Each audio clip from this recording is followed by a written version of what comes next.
투자로 수익을 낼 수 있는 방법은 크게 세 가지로 알려져 있습니다. 첫 번째 자산 배분, 두 번째 마켓 타이밍, 세 번째 종목 선정이라는 것이죠. 자세한 내용은 이 책에서 한번 살펴보세요. 이 세 가지 중 수익에 가장 큰 영향을 주는 것이 라고 알려져 있습니다. 3월 초부터 국민연금 얘기로 난리가 났죠. 22년도 국민연금 손실액이 약 80조 원에 달한다는 얘기가 여기저기서 들리고 있는데요.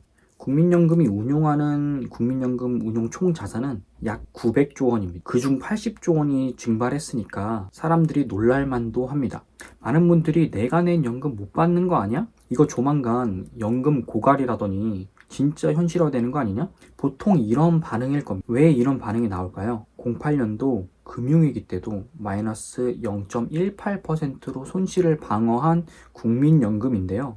2022년에 뜬금없이 마이너스 8% 가까이 손실이 발생을 하니까 많은 사람들의 관심이 쏠릴 수밖에 없습니다. 이런 상황을 보면서 걱정 많이들 하셨을 텐데요. 저 역시도 국민연금을 계속 납부해야 하는 상황이니까요. 걱정이 안 될 수가 없습니다. 저희 부모님 세대는 조만간 국민연금을 받으실 거예요. 혹은 지금 받고 계시겠죠. 부모님은 받더라도 제 나이 또래나 20대 이런 분들이 국민연금을 받을 수 있는 건가? 계속 납부하는 게 맞는가? 라는 생각이 들 겁니다. 그래서 저는 국민연금의 운용 포트폴리오에 대해서 조금 더 자세히 다루어 볼 예정입니다. 국민연금의 포트폴리오를 살펴보다 보면요. 운용을 상대적으로 잘 하고 있는 건지 못하고 있는 건지 확인해 볼 수 있으니까 말이에요. 그러면 조금 더 안심이 되지 않을까요? 오늘 영상을 끝까지 보시면 뉴스에서 자주 언급되고 있는 국민연금의 손실에 대해서 조금 더 올바른 판단을 내리실 수 있을 거라고 생각합니다. 게다가 연금을 앞으로 조만간 받아야 할 계획이 있으신 분들은 이 연금을 조기 수령을 신청하여 금액이 조금 줄더라도 일찍 받는 게 나은지, 아니면 연금관리공단을 믿고 수령 시기를 조금 늦춰서 수령 금액을 조금 더 늘리는 게 나은지, 이런 판단을 하는 데 도움이 되실 거고요. 조기 수령과 수령 지연에 대한 저희 이전 영상은 아래 고정 댓글로 남겨드릴 테니까요. 한번 참고해 보세요. 20대, 30대인 경우에는 연금관리공단의 포트폴리오를 연구하면서 개인의 투자에 어떻게 적용할 수 있는지 이런 힌트를 조금 더 얻으실 수 있을 거라고 생각을 합니다. 먼저 국민연금의 실적은 어디서 확인할 수 있을까요? 바로 국민연금공단의 홈페이지를 통해서 국민연금의 실적을 확인할 수 있습니다. 홈페이지 주소는 아래 고정 댓글로 남겨드릴게요. 국민연금은 운용 실적을 주기적으로 홈페이지에 공지를 하고 있습니다. 국민 모두가 알 수 있도록 일목요연하게 정리를 해두고 있죠. 저도 조사를 하면서 느낀 건데요. 여러분도 홈페이지에 접속해 보시면 아실 수 있으실 거예요. 첫 페이지의 실적이 굉장히 잘 요약되어 있습니다. 제 생각에 이런 걸 보면은 연금공단이 홈페이지에 방문객을 위해서 많이 노력하고 있다는 걸 느낄 수 있어요. 보시다시피 국민연금 기금운용본부에 가보면 22년도 4분기 실적이 올라와 있습니다. 아주 간략하게 기금 적립금, 운용 수익금, 누적 수익률 이렇게 표현이 되고 있는데요. 기금 적립금은 890조 원이고요. 운용 수익은 451조 원입니다. 적립금 절반이 수익으로만 이루어졌다는 사실이죠. 다음으로 국민연금 기금 적립 현황을 살펴보면요. 국민이 납부한 연금보험료는 누계가 738조 원이고 여기에 운용 수익금이 451조 원으로 1190조 원이라는 걸 알 수 있습니다. 여기에 연금을 받아야 하는 분들에게 지급 금액이 약 299조 원입니다. 때문에 기금 적립 금액이 890조 원이 되는 것이죠. 대한민국 인구 피라미드 구조에 따르면 앞으로 연금을 내는 인원은 계속 줄어만 가고 연금을 받아야 하는 인원은 굉장히 많이 늘어나게 됩니다. 이러니까 연금이 고갈이 난다는 얘기가 계속 들리고 있는 거고요.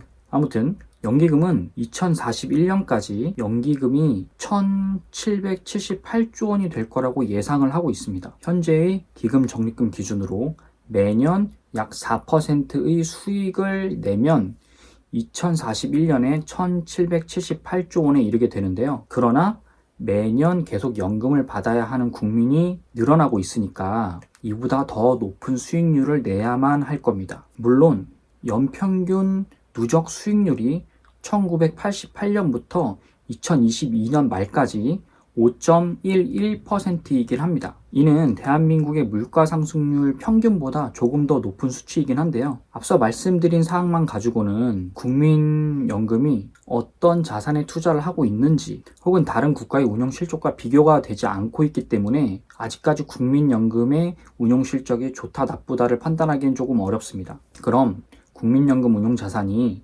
우리의 연금을 어떻게 운용하고 있는지 조금 더 자세히 알아보도록 하시죠. 기금 포트폴리오 구성부터 한번 살펴보죠. 기금의 포트폴리오 구성을 살펴보면요. 기금이 어떤 자산군에 투자를 하고 있는지 한눈에 알 수 있는데요. 투자로 수익을 낼 수 있는 방법은 크게 세 가지로 알려져 있습니다.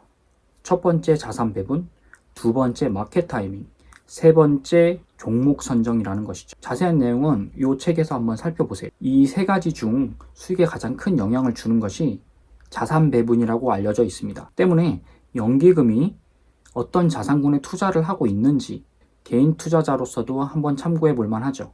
기금 포트폴리오를 보시면 국내 주식이 14.1%, 국내 채권이 34.9%, 해외 주식이 27.1%, 해외 채권이 7.1%, 대체 투자가 16.4%, 단기 자금이 0.2%로 구성이 되어 있는데요.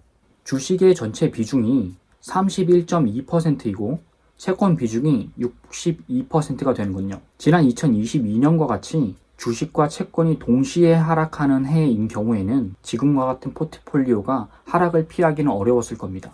표면적으로 드러난 포트폴리오만 가지고는 아직까지 지난해 성과가 괜찮은 건지 알 수는 없는데요. 그래서 조금 더 상세히 살펴보도록 하겠습니다. 더보기 상세에 가보면요. 국민연금이 투자하는 국내 주식과 채권, 그리고 해외 주식과 채권, 이들에 대한 연간 추세와 상세 종목까지 살펴볼 수 있습니다. 현재 국민연금 홈페이지에 첨부되어 있는 대부분의 자료는요.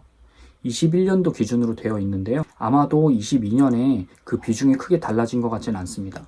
우선 국내 주식부터 살펴보시죠. 국내 주식의 경우엔 삼성전자와 하이닉스를 비롯한 네이버, 현대차 등 이미 코스피 대형주에 많은 비중을 싣고 있는 걸 알 수 있습니다. 특히나 21년 기준으로는 삼성전자의 투자 비중이 22%로 39조 원 가까이 투자를 하고 있죠. 그 다음으로는 국내 채권입니다. 한국 국채의 45.2%, 약 145조 원을 투자하고 있는데요. 그 다음으로는 한국주택금융공사의 채권의 비중이 8.9%로 높습니다.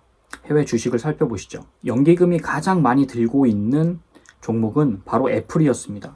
7.8조 원어치를 갖고 있네요. 그 다음으로는 마이크로소프트를 비슷하게 7.5조 원을 보유하고 있고요. 그 다음이 아마존 4.4조 원, 구글 알파벳 A 클래스의 3.9조 원, 구글 알파벳 C 클래스의 3.3조 원 순으로 보유하고 있습니다. 전반적으로 어느 한 종목에 압도적인 비중을 싣고 있진 않고요. 섹터별로 보자면 IT 섹터의 비중이 23.1%, 헬스케어의 13.3% 비중인데요. 아시다시피 22년도 미국 증시의 하락폭이 컸던 섹터가 바로 IT 섹터였습니다. 때문에 보유하고 있던 해외 미국 주식에서도 상당한 손실이 발생했을 거라는 걸 짐작할 수 있죠. 이렇게 지분 구조를 조금 보다 보니까요. 7위에 인베스코 퓨얼 베타 MSCI USA ETF가 있는데요. 무려 지분율이 84.92%나 됩니다. 이거를 이렇게 많이 가지고 있을 필요가 있나 저는 개인적으로 생각이 듭니다. 해당 ETF를 조금 더 찾아보니까요. 2018년도에 만들어진 ETF로 연복리가 9.78%를 기록하고 있긴 한데요. 다만 22년도에 마이너스 19.65%의 손실을 입게 됩니다. 올해 23년 1월부터 3월 초 현재까지는 약 4.2%의 수익을 내고 있긴 하네요. 그럼 지수 대비해서 각 자산군별로 실적을 비교해 볼 수가 있겠는데요. 이미 홈페이지에 잘 정리가 되어 있네요. 앞서 말씀드렸듯이 한국, 미국 주식의 벤치마킹을 비교해 보시면 22년도 시장 성과와 크게 다르지 않습니다. 아무래도 연기금의 금액 규모가 너무 크다 보니까요. 대형주 위주의 투자를 할 수밖에 없었을 겁니다. 그러면 시장 평균 수준과 비슷하게 갈 수밖에 없거든요. 다행인 건 22년도에 한국과 미국 주식 시장의 시장 손실 규모가 약 20%를 넘어섰었는데요. 자산 배분 효과로 연기금의 포트폴리오는 약 마이너스 8%에서 방어를 했다는 겁니다.